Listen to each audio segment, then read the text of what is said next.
Hello, everyone, and welcome back to Sable, what I'm planning on being the finale, actually.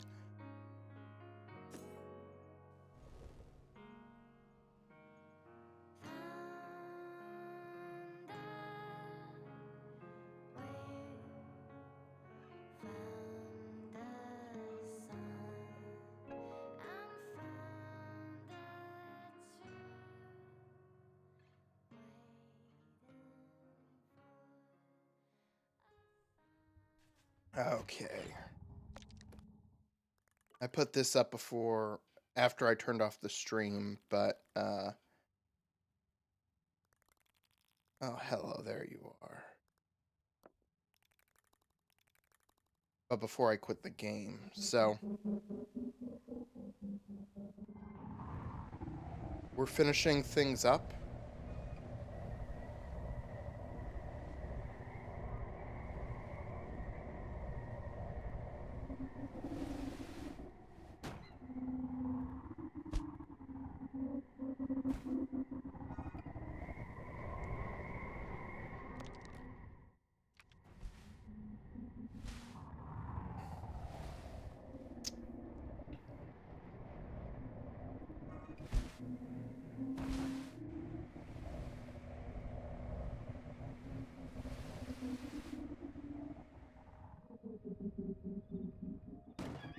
Oh.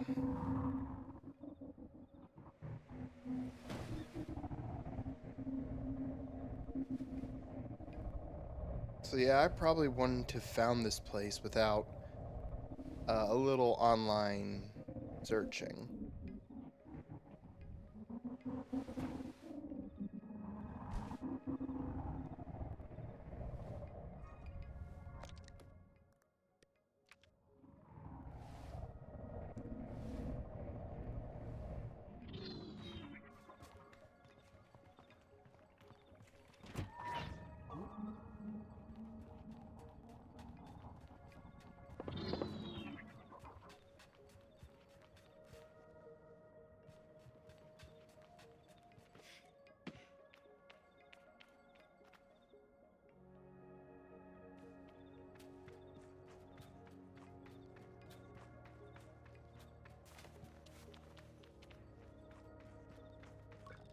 Every time I meet another machinist, my mind wanders back to Sizzo. I wonder if she's hearing of my travels through whatever network connects their guild. I wonder if she's proud. I think of her now as I greet the stranger.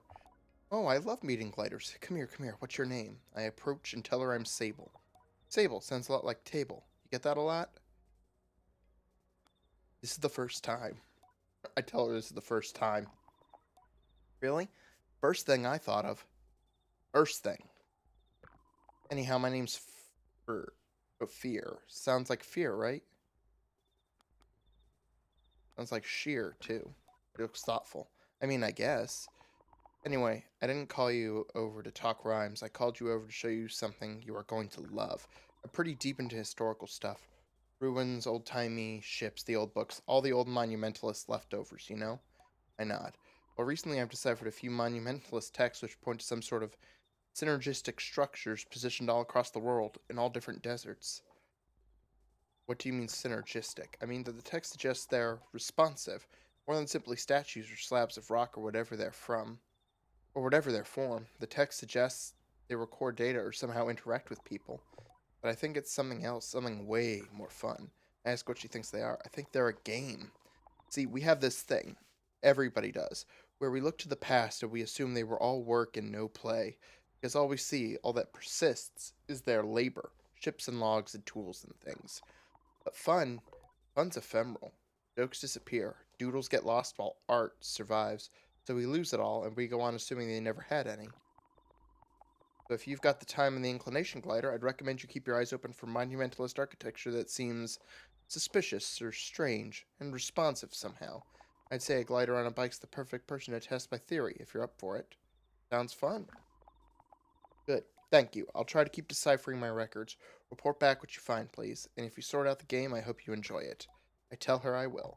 Great. Thanks, Table, and good luck.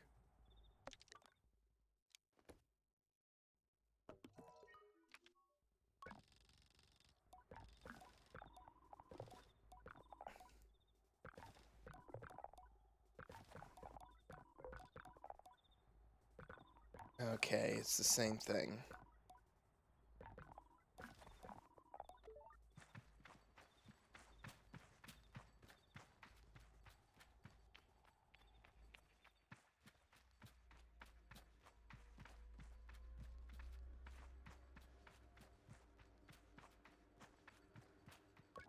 The ring-shaped artifact I found looks like it would fit in the pedestal.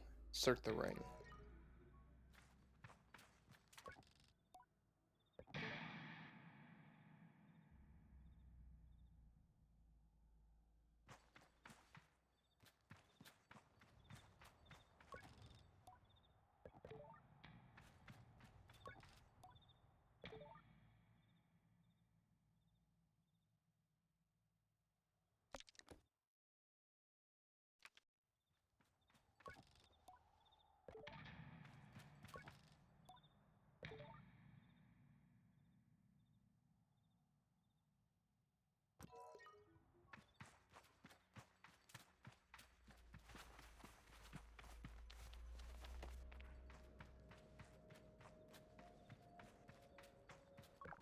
Or a lifesaver, Sable. That's all the inscriptions. The first two suggest they might be instructions to build something, I think.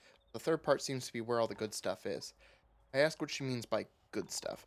The why and what of it all. Why are we building this, and what are we building?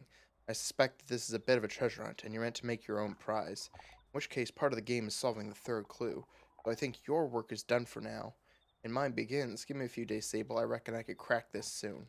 I tell Fear I'm keen to see what she comes up with, and we say goodbye for now. Okay.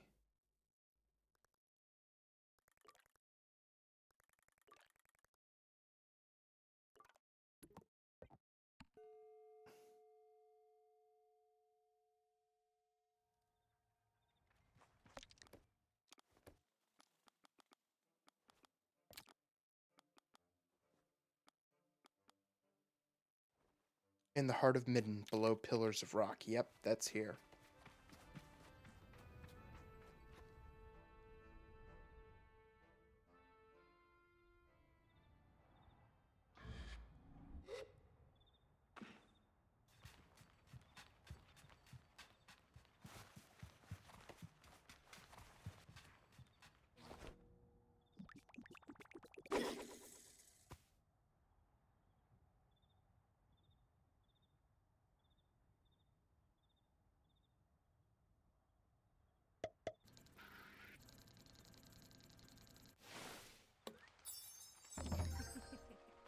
Scabby fish.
Okay.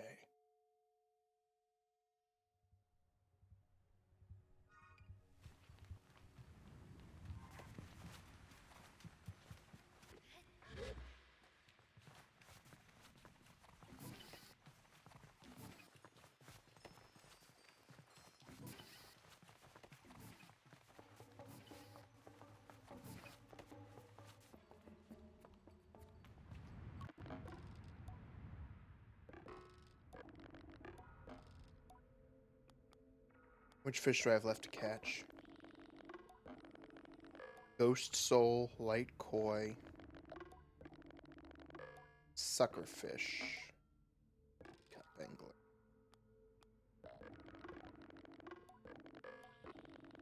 Sunshine butterfly. Okay.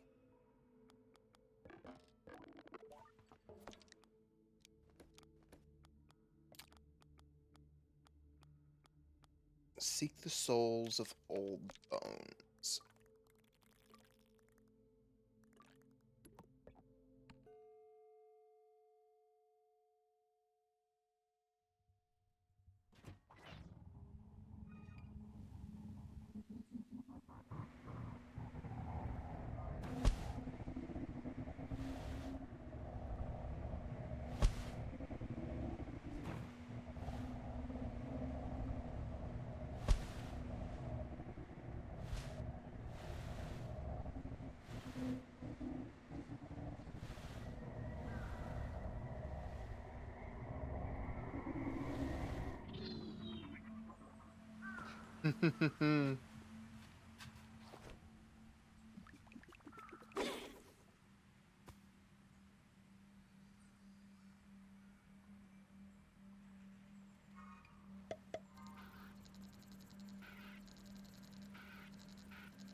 White koi. A rare find, these will often feed on shrubbery in the Badlands.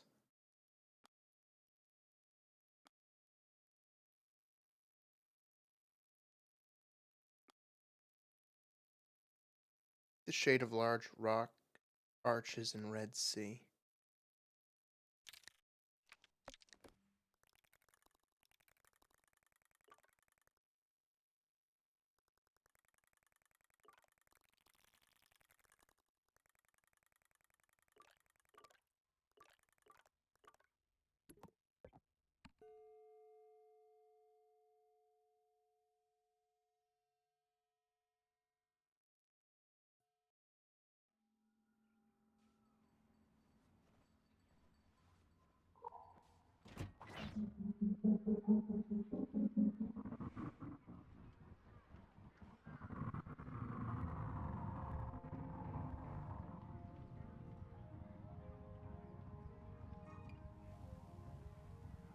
Hmm.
Alright. Shrubbery in the Badlands.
Like koi. That's what I'm.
And if I just hang out here long enough.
Hmm.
Let's put some distance between myself and the center.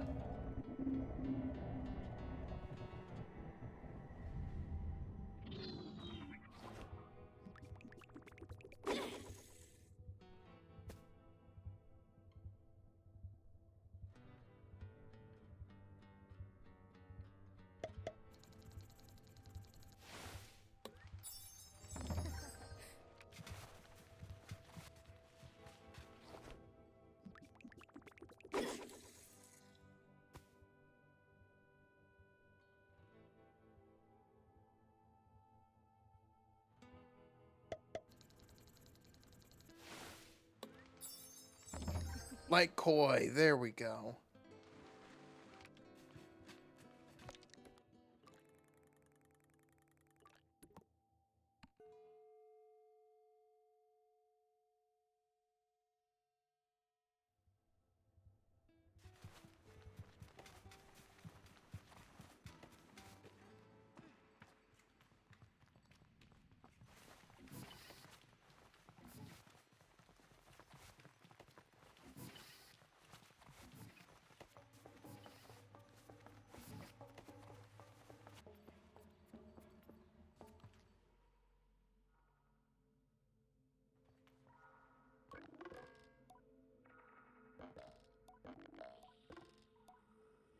Okay, which fish do I have left to catch?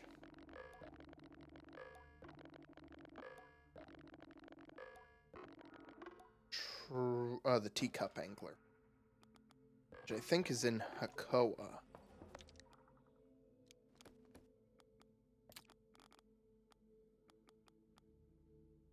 These creatures feed on gaseous substances.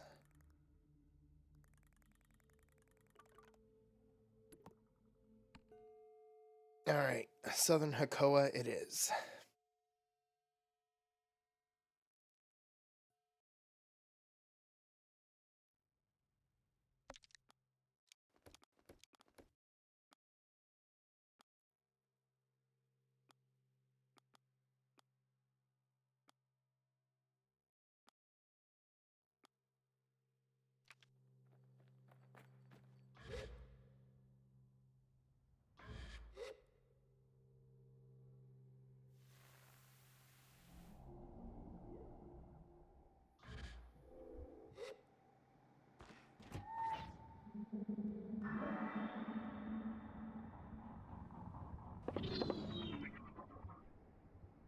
Oh.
Oh, God.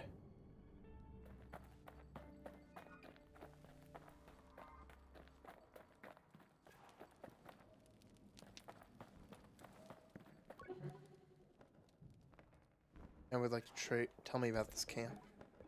You don't seem interested in answering my question. The silence is intense and uncomfortable. I came here years ago. The plateau calls to be studied. The voice is slow but deliberate and thoughtful. I like to trade.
First sight, the crystal farmers are so striking that I nearly gasp. Their height is immense and they move with such calm that I cannot help but ascribe some higher knowledge to them, or see the wisdom of age in the curves of their backs. Then I remind myself my reading is informed by the markers I see among my own people, the shorthands of a culture, and these farmers are in no way beholden to my interpretation. I wonder what they make of me. I'm looking for Tota. And you found him. What is your next objective? I expect his voice to emerge as a rasp, but instead it spills like silk from behind his crystalline mask. Hold on.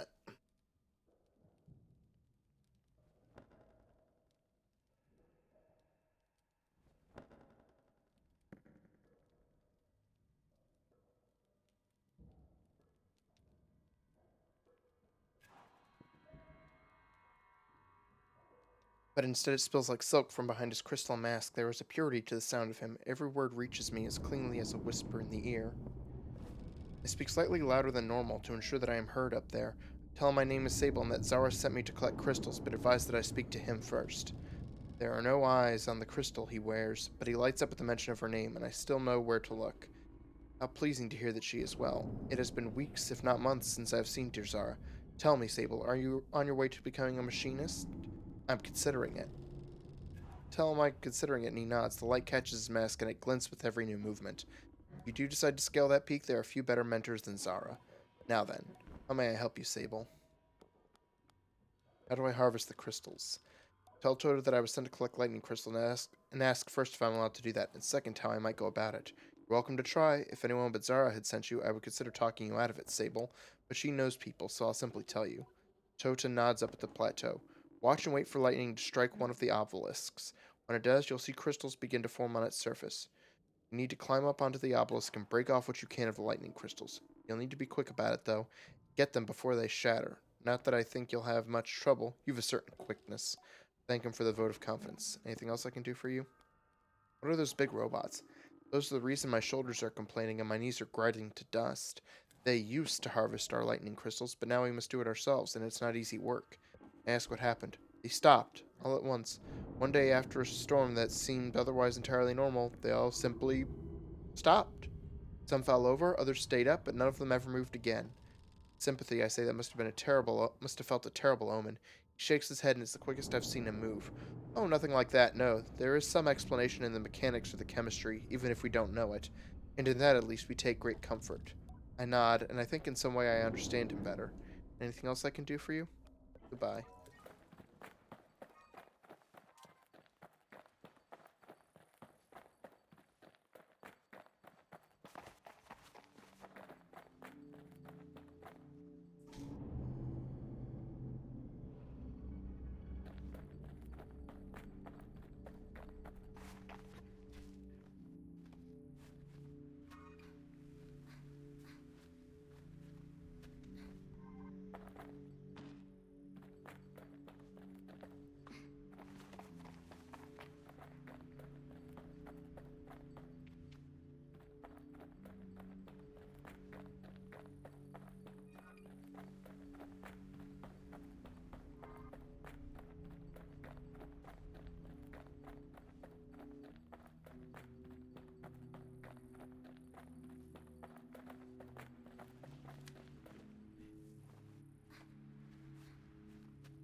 Yeah, let's just go this way.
Fuck.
Ah, there is a chum up there.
Yeah.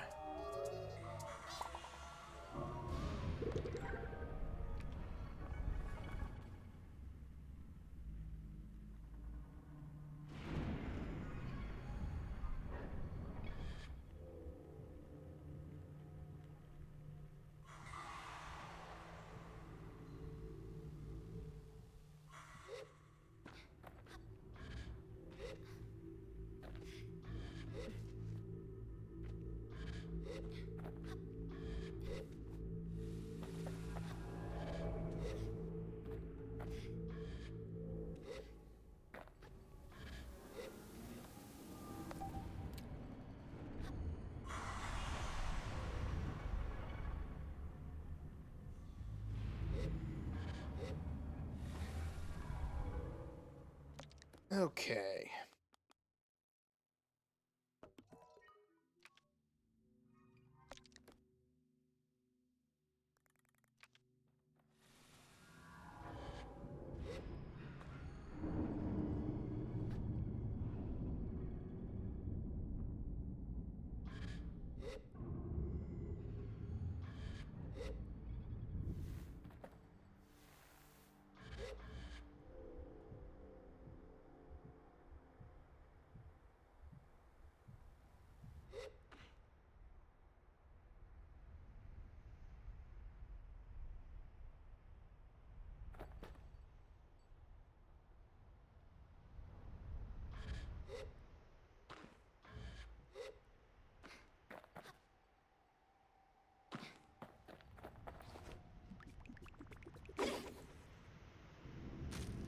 Yeah.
Oh.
I didn't think that would work, but I had to try it.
Where's the entrance to this cave?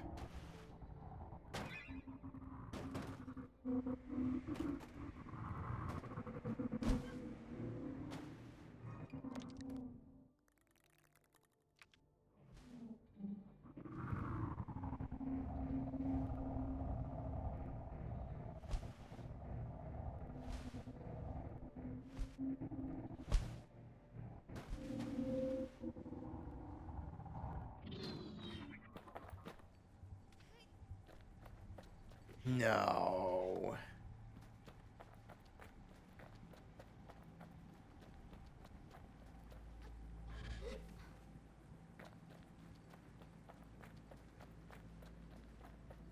It is behind the waterfall.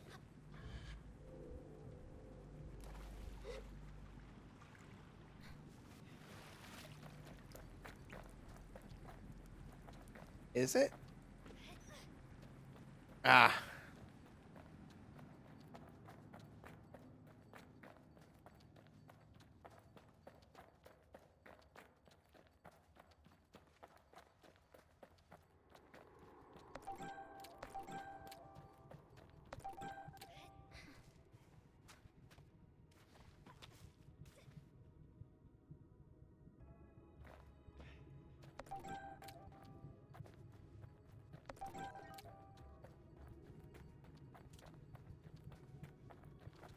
Hmm.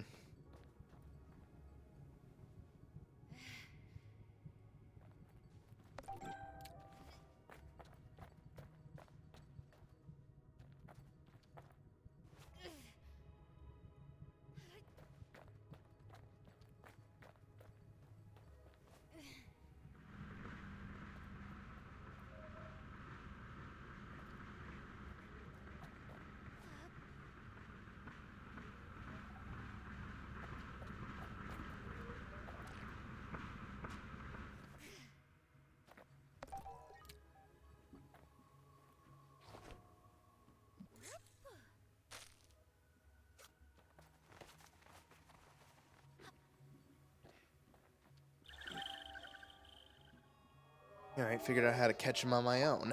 Haha.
Okay.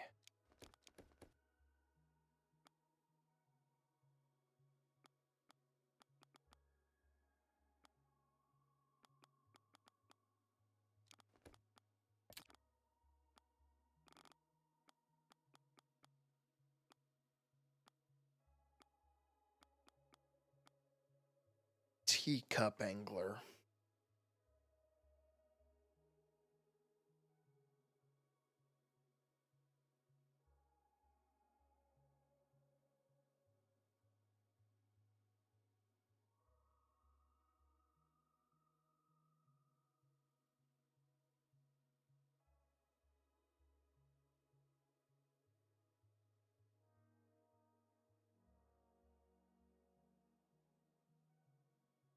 Oh, I need to cast the line actually into the vents.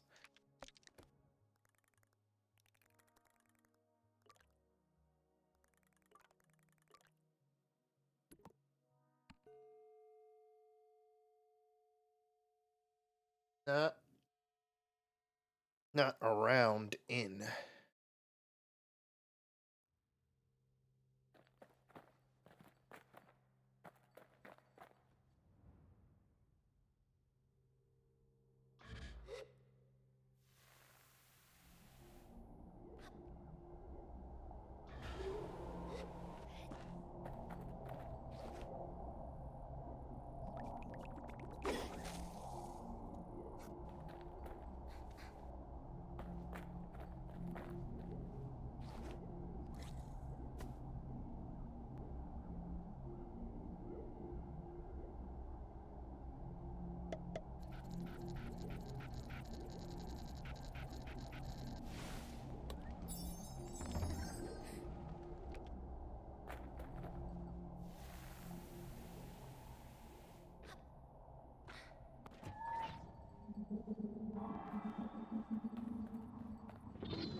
Right, then there's just that last butterfly I need to find.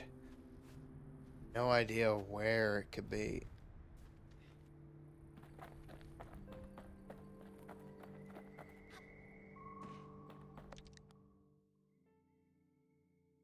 Apparently the beetles evacuate their bowels when you jump on their head.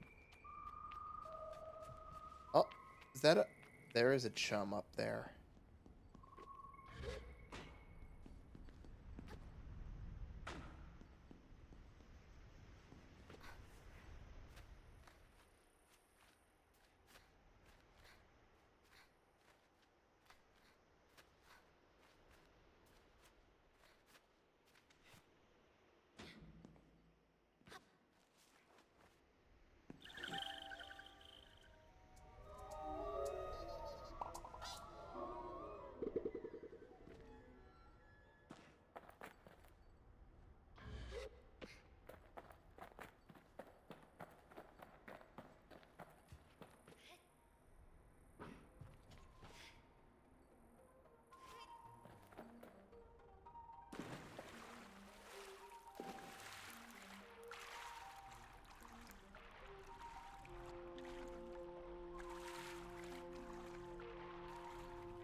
That one's stuck.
Okay. Got a bunch of stuff to turn in. When I return, Elizabeth is sharpening a knife with a carved hilt and humming a tune that seems at once new and familiar. The sound of her voice is calming then, but booms a welcome. She returns! Triumphant, I bet. I confirm as much with a handful of mushrooms, and she raises them to her face to smell. As she inhales, I look at the worn edges of her mask. The sun-bleached brow, the wear and tear of age, the scuffs befitting a veteran guard. I remember that before all this, she has seen combat, danger, adventure. There is a deep and crooked line along the cheek where she must have put it back together after a break. I wonder at what or who did the damage. I bet they thought they had won, that she was beaten. Until they saw Elizabeth's grin laid bare, bloody and perilous. She tucks the mushrooms away and draws out a third bag. One more token of my friendship, and a little boost, too, should you ever decide to become a guard, like me. I'm not sure it's right for me. It might not be, and you won't hear any pressure from me either way. For what it's worth, I think you'd be good at it. You've a keen eye, a helpful demeanor, and enough patience to listen to this old bird squawk away for ages. The rest you can learn, and I'd be happy to teach you. I thank her and tell her that I will think on it. Don't think too hard. I know it feels like whatever you choose is yours forever, but it is one of many choices you're going to make, and not even the biggest. This gliding you're on, it's only your first. There's plenty more life to live. I ask where she is headed next. She laughs. Into these mushrooms first, and then who knows, wherever I am moved to go, but I'm sure I'll see you there. I bow to Elizabeth and say goodbye for now.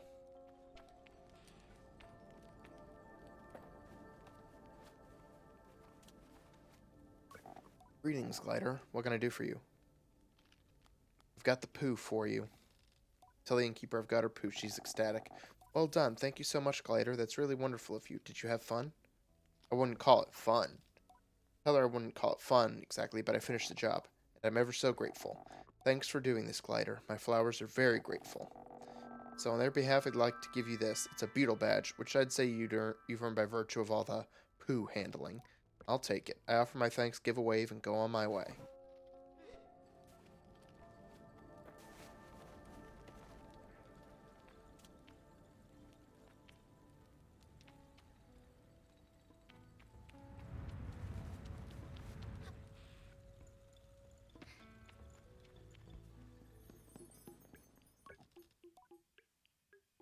Claim the angler mask.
So apparently the sunshine butterflies are around here during the day, and I just didn't know where to look.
Go give the glowworms back.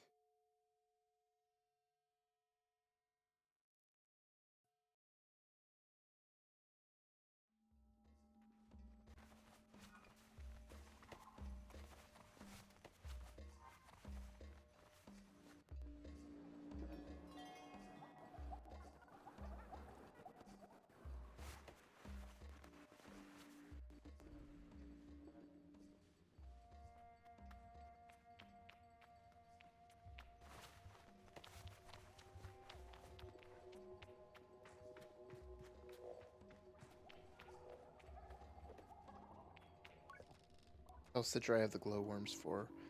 You do? You know, I'd have forgotten I even asked you. I must have been a little distracted. I hand the glowworms over. Thank you for these. Nosy will be eating even better than me tonight. Here's a merchant's badge as your reward. Say goodbye to Citra.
Great, Zara. She nods. Get those crystals yet?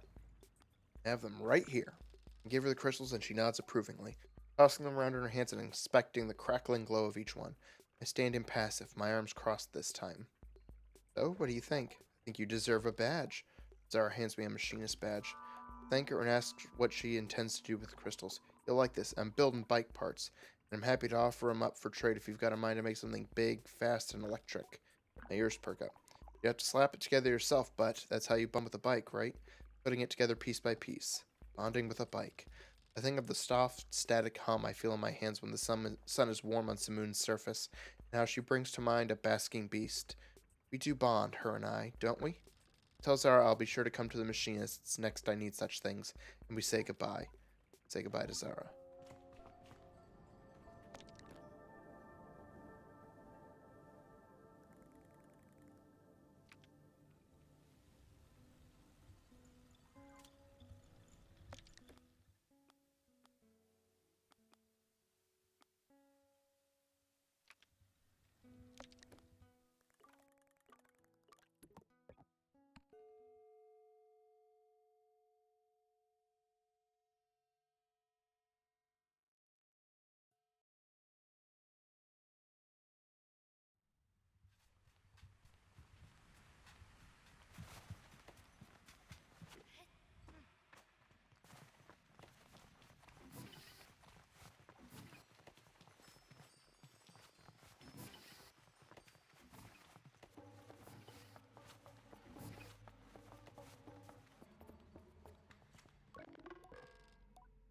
And in some fish. Which fish do I have left to catch?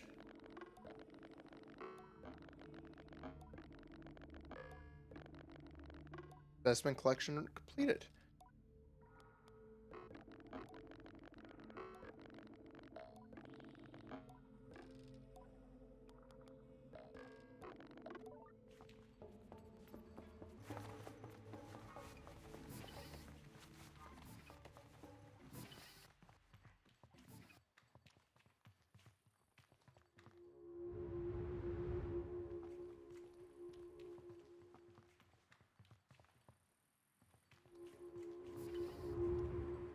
Oh, those are for animals with unique habitats.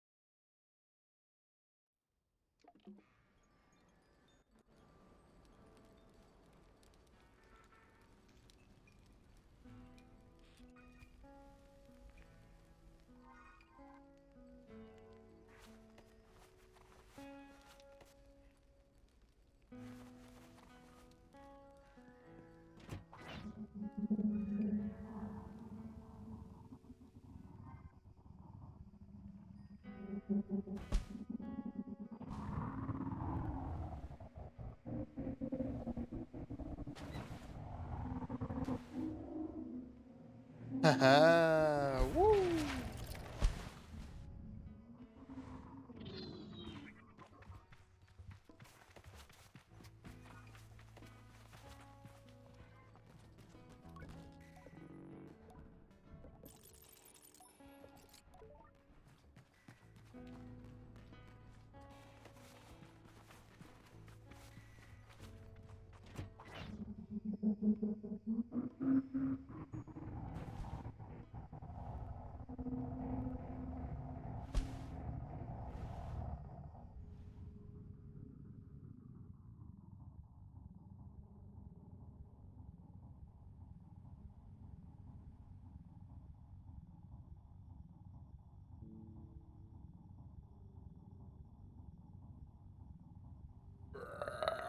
Sorry, I'm just adjusting my monitor.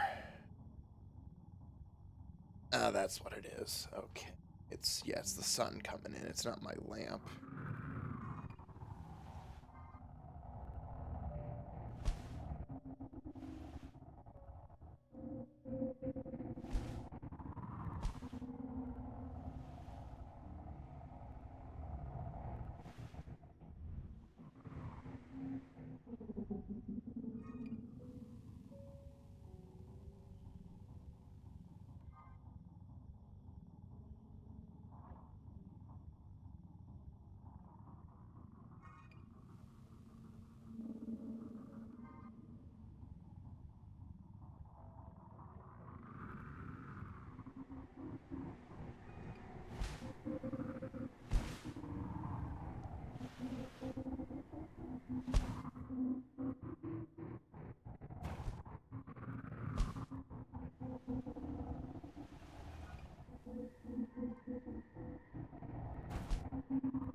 All right, reset the area.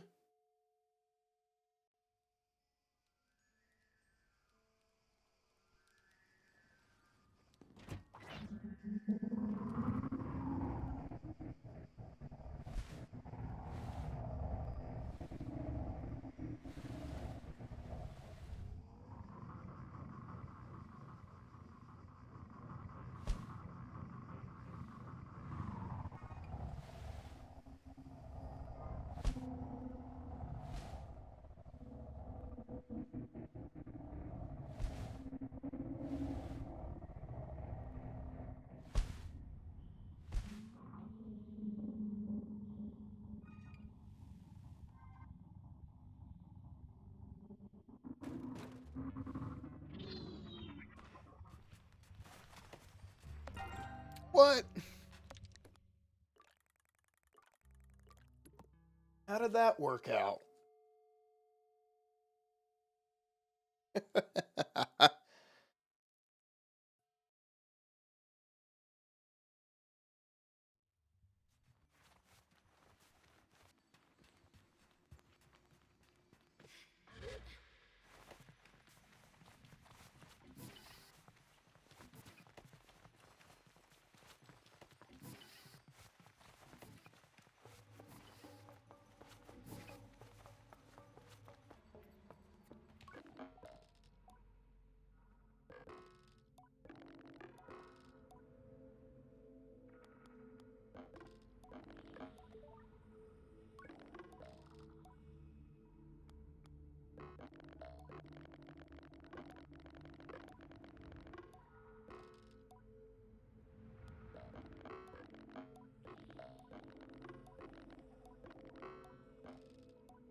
Do I reload the area? I don't know if that'll do anything.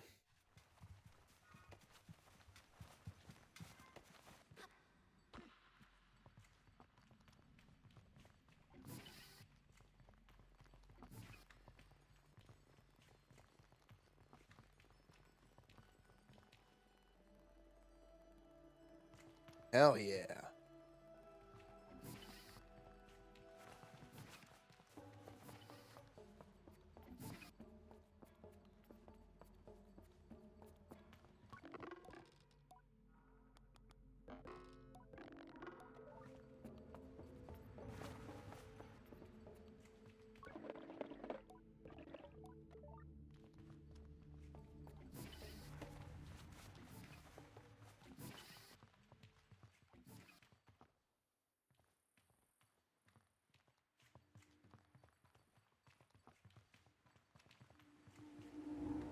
Sodic wastes.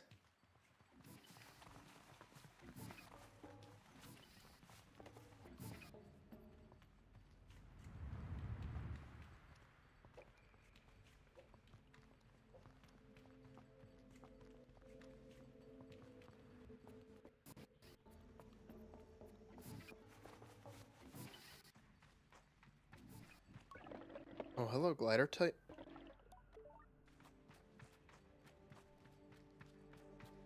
A koa.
Alright, let's see if Fear's done it.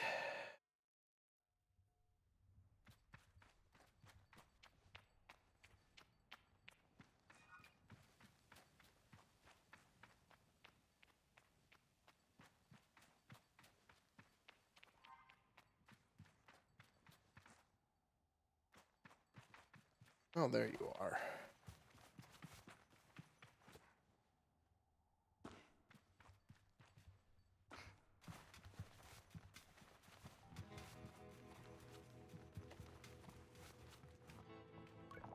I'm still working. Okay.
let's turn down the volume a little bit.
We'll use the machinist's mask. It should be shiny enough to work.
Try not to look too tired as I hand the eggs over to Dylan, who seems positively delighted. Look at that. Hate to admit it, but you might be a better climber than me. At least a better bird scarer. Please, just come down now. I suppose I should get back to Zebby. But before I do, you deserve this. That's like no climb I've ever seen. Certainly not by an amateur. Dilhan hands me a climbing badge, and I thank him for it. See you around, Glider, and thanks. Say goodbye to Dilhan.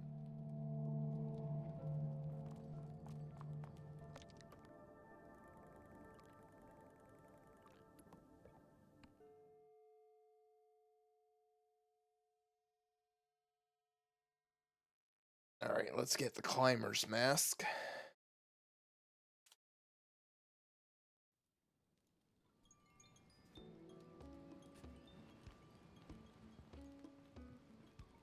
Now there's the mask caster.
Alright, now I just need to wait on...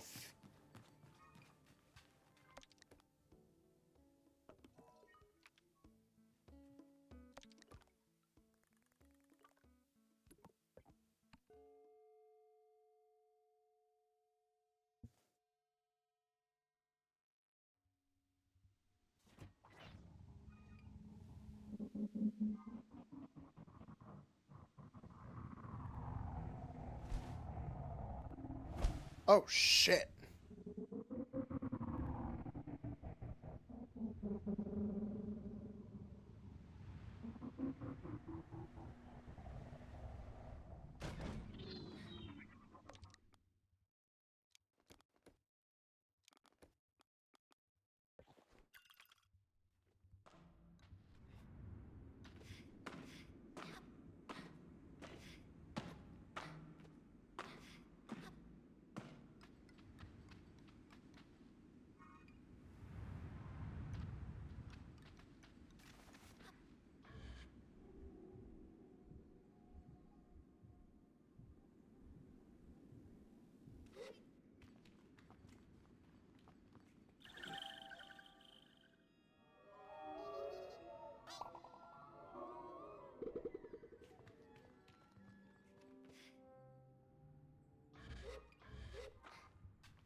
Uh...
Okay.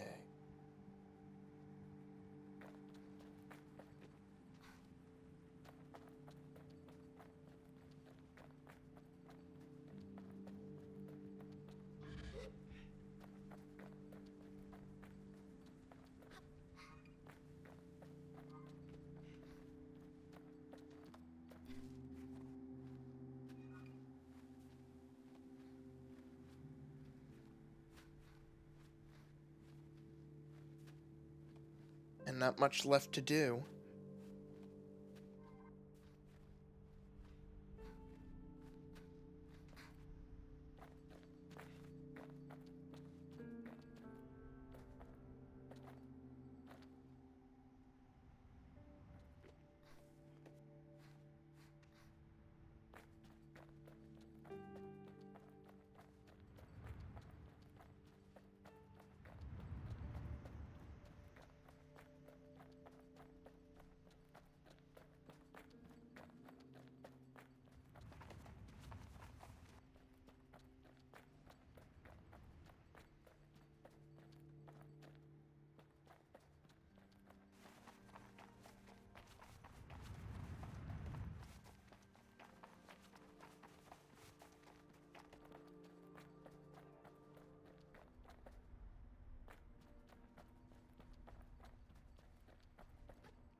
Ah.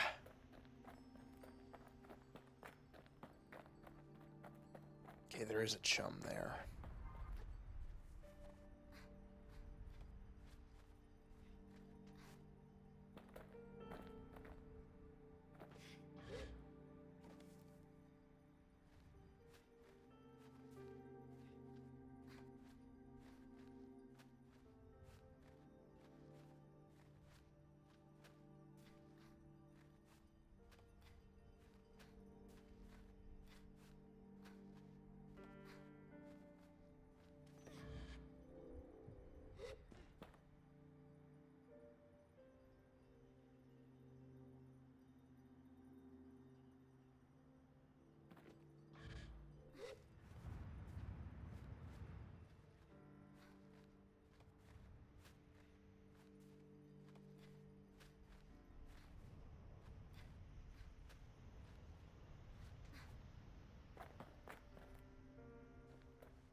Alright, I got some decent height.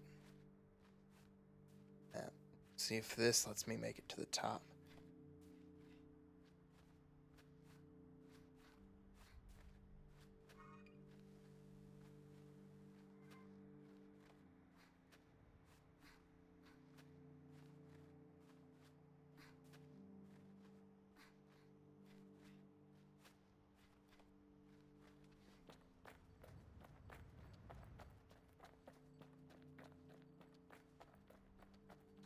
Haha! Oh, nothing up here? Boo.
Okay, that shouldn't be possible.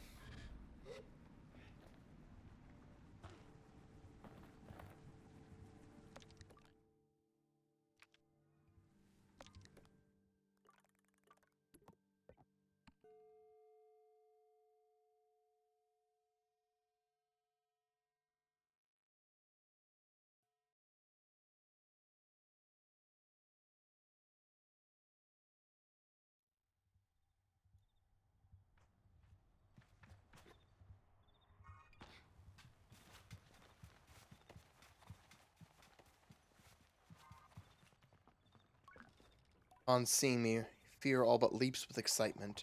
Sable, I've been waiting for you. I decoded the final inscription. You were right. It was a game, a race, and you completed it exactly as intended. You know what that means? I won? Oh, you definitely won. Or more accurately, Simoon won. It barely registers with me that she uses Simoon despite never being introduced, and I don't get a chance to bring it up before she's going on. There's a prize, a real one. Once you complete the race, the pillars reveal the text. Translate the text, and you get bike parts. Incredible ones, older in their design than any I've ever seen, but perfectly elegant. You must try them, Sable. You must. I can fit the parts onto your own bike if you'd like to ride it now. Maybe later. Spike. Fear shakes her head and shrugs, but it's in the nice way.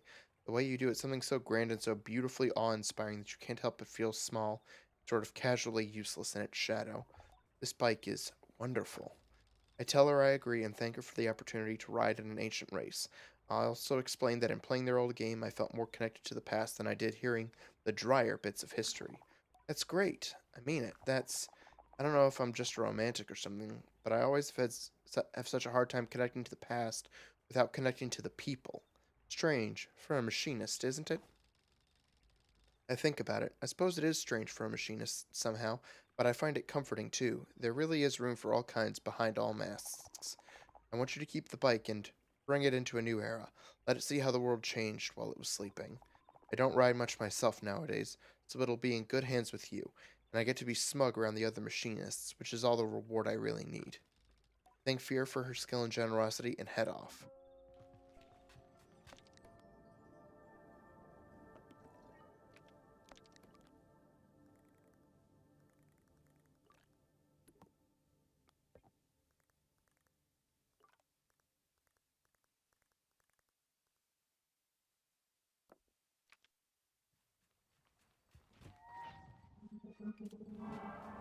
Alright, it's time to end.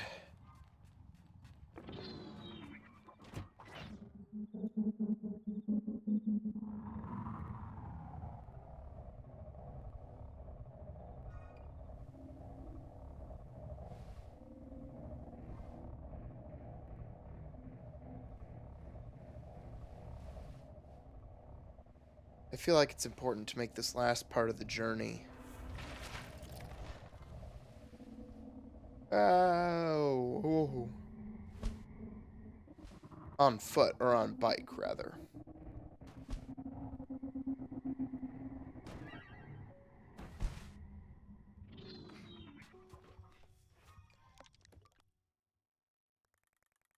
Okay.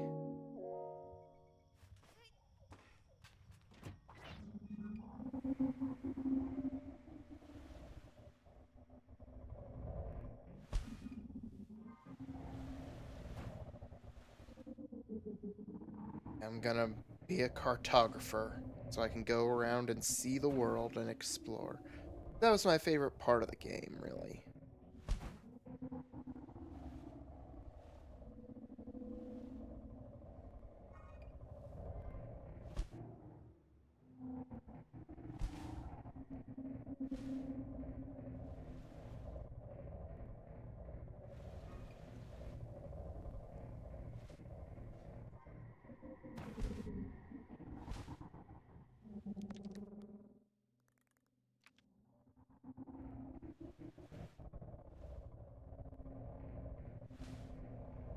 But yeah, I feel it's important to make this last part of the trip myself and not fast travel.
All right.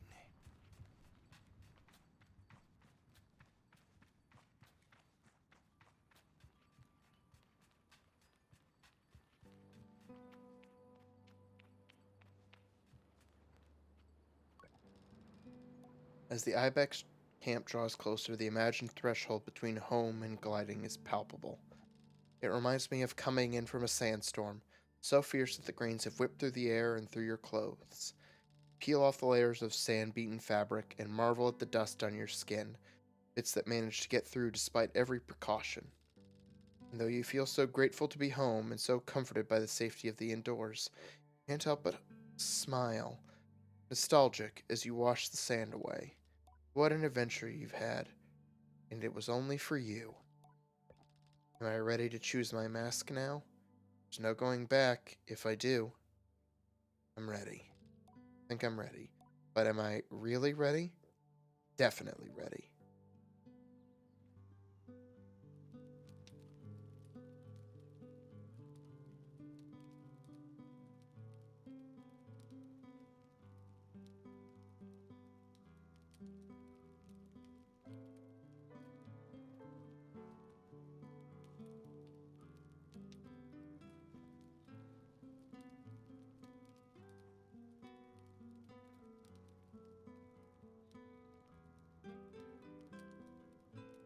Cartographer.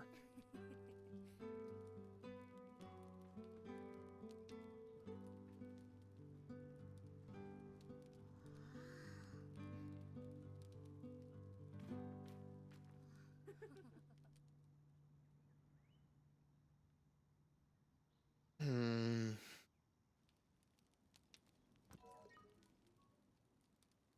Speak to Jaddy when I'm ready for the choosing ceremony. Hey, Sable. It's strange how children change so much over a short period. Ilaria has grown, but she'll always be a child to me. You've grown up. You've grown. Ilaria subconsciously stands a little taller and prouder as I say the words.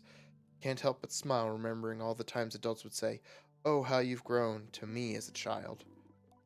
Well, you've not grown at all. I haven't just grown. I can climb way higher now. Becky hates it. It's great. You'll get there soon enough. Valeria seems unimpressed. Simon will leave for her gliding soon, but at least you'll be back now. I don't have the heart to tell her that I might not stay with the Abexi. Still time to decide, so I hold back.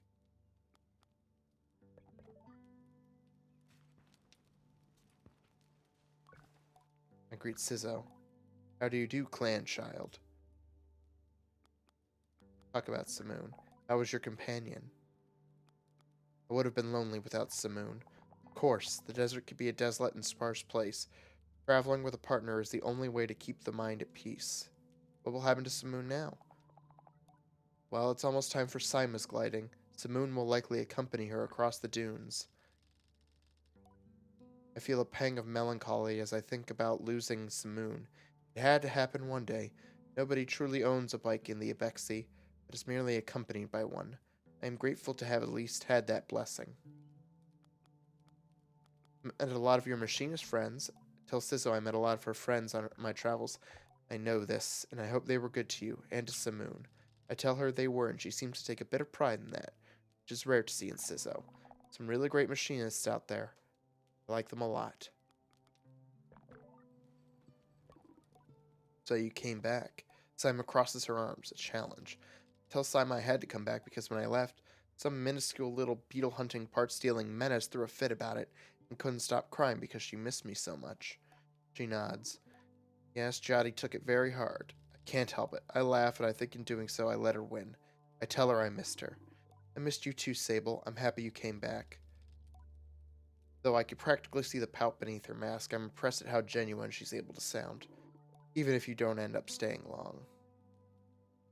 Are you going to cry if I leave again? I ask Sima if she's going to cry again if I leave. I don't think so, for two reasons. She counts them off on her fingers. One, because it's already happened once, so now I'm used to it. Two, because soon it's going to be my gliding, which I'm going to stay on forever. So I can just go out on my bike and chase you down wherever you go. I tell Sima she can't stay on the gliding forever, and that she'll have to choose a mask. Then I'll choose the mask of the bounty hunter. Say that isn't a real mask. Yes, it is. Say it's not. She shrugs. Guess you didn't find it. I tell her no, it isn't real, and that if it were real, I would have found it. Don't think so. Really hard to find. That's part of it. To become a hunter, you have to be a hunter. Ready my next response, but choose to hold my tongue, lest I lose what maturity I gained on my gliding. Simon makes a broad gesture that I think is meant to emulate the knocking of an arrow in a bow. Good luck, Sable.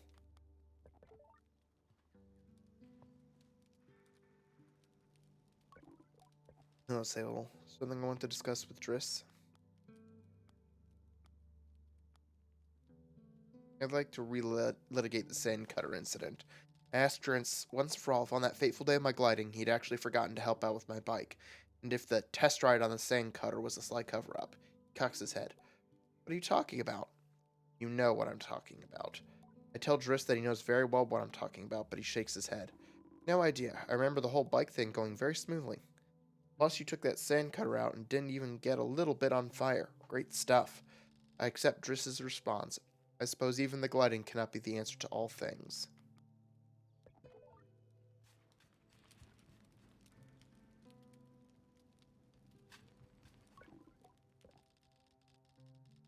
Welcome back. I don't remember the last time I heard Umar speak. Maybe to yell a warning, but never to converse. It takes me a moment to think of something to reply.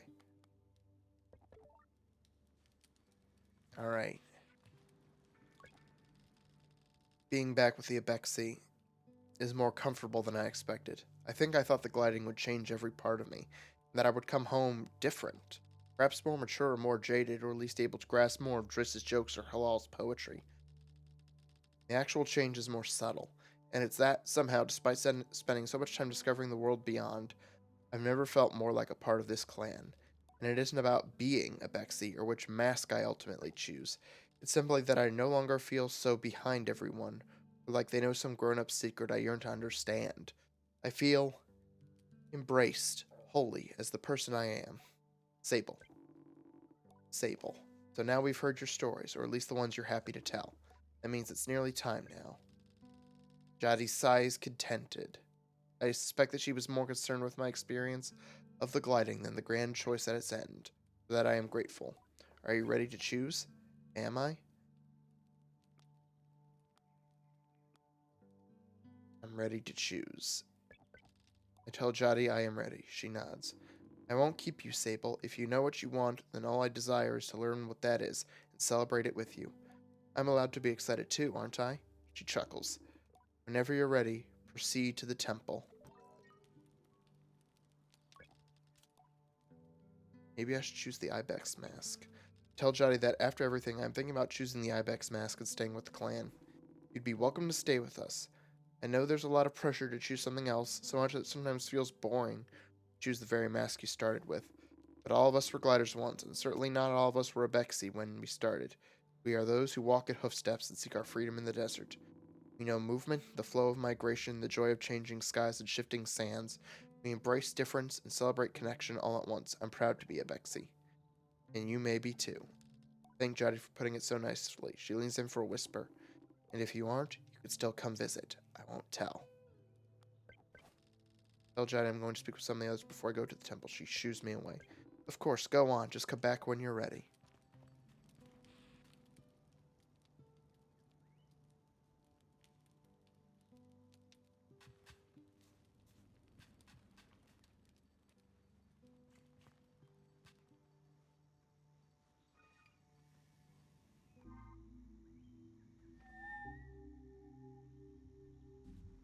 Yeah. One last ride. You and me.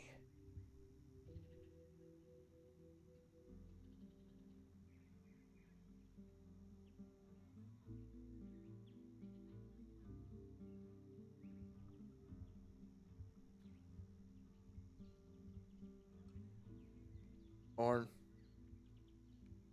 not.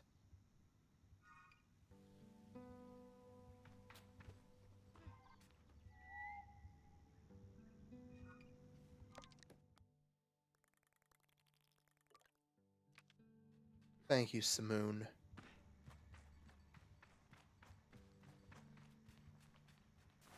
for everything.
Oh, that's the beetle mask. Okay.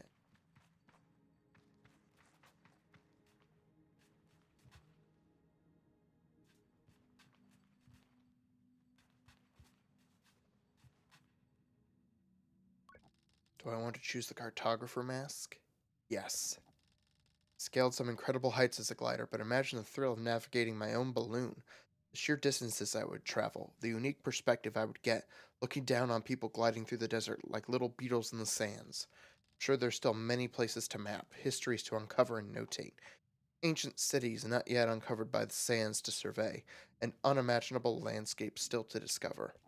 Despite this, not many people choose to become cartographers. You leave a lot behind when you're up in the clouds, I suppose. Think that's what I want? Yes, that's it.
And that's it for Sable.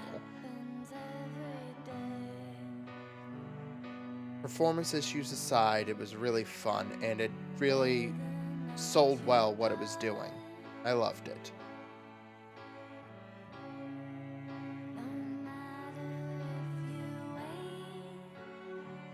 I'm glad I finally got around to playing this.